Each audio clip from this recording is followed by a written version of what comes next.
Page 162 from SciPAD. A pulley experiences a torque when a string passes over the pulley and applies a force to that pulley. The force that creates a torque is the tension force. As this is the force that is in contact with the pulley. The tension force exists because the rotational inertia of the pulley provides some resistance.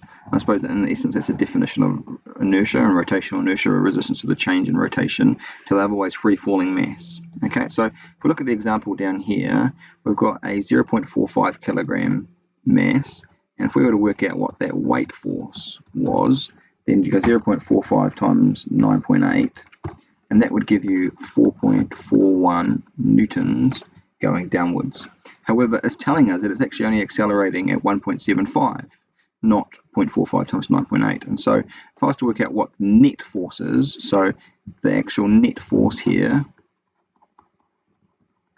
is going to be mass times acceleration, which is 0.45 times 1.75.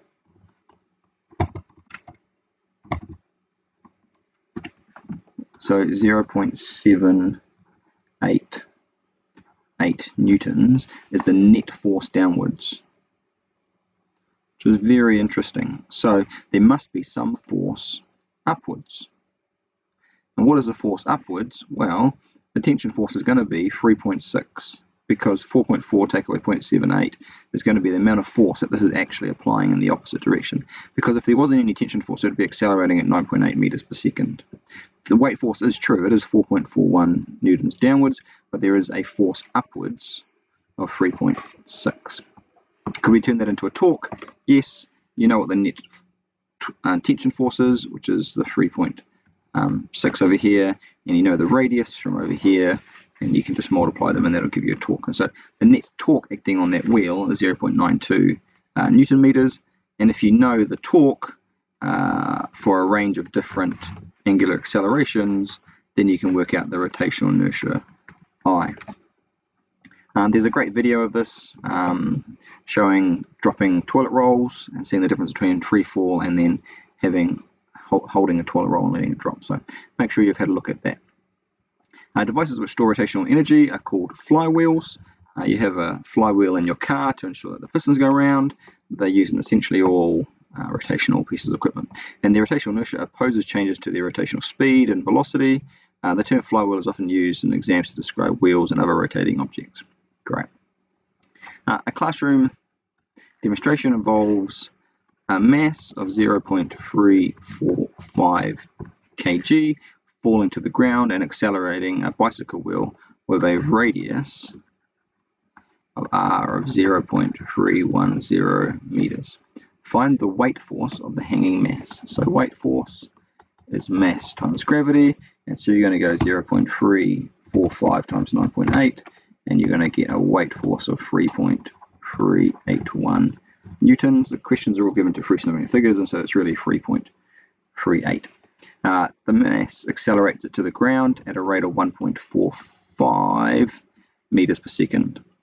Calculate the net force and the tension force is acting on that mass. So the net force is going to be F equals ma, which is going to be 0.345 times, not 9.8 because it's not in free fall. It's going to be times the rate of acceleration that you're measuring, 1.45. Now if we were doing this experimentally, we'd use a year 12 kinematic equation and measure the distance and the time to be able to get A, and then you put it into this equation.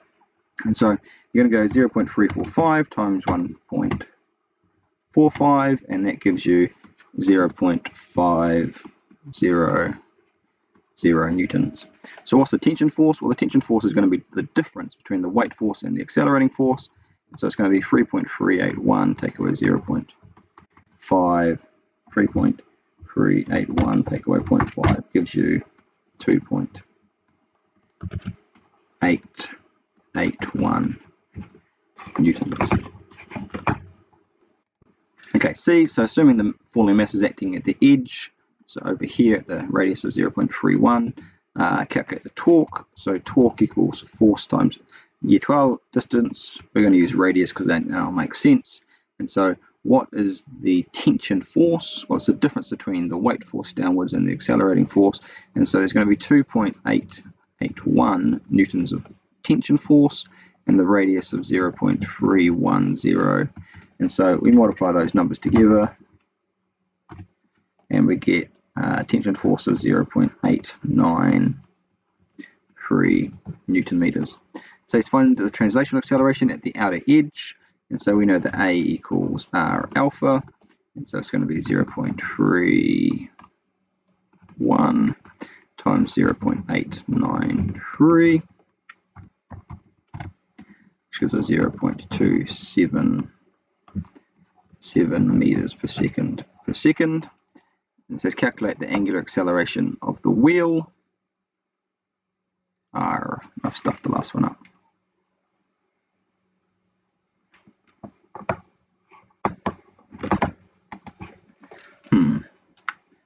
Okay, so let's see if I can read the question correctly.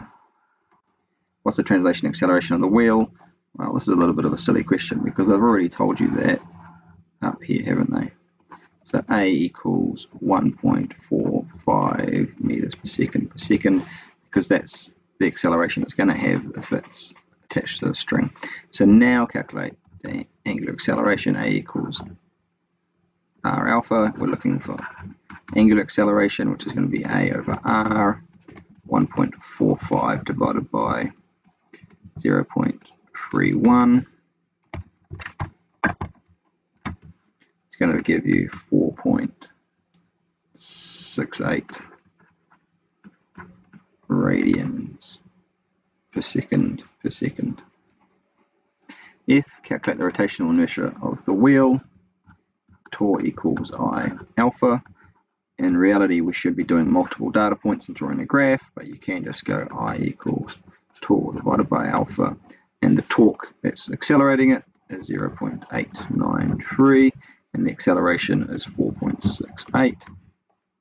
So if you type these numbers in your calculator, you get about 0.1911 kg meters squared. That's page 162.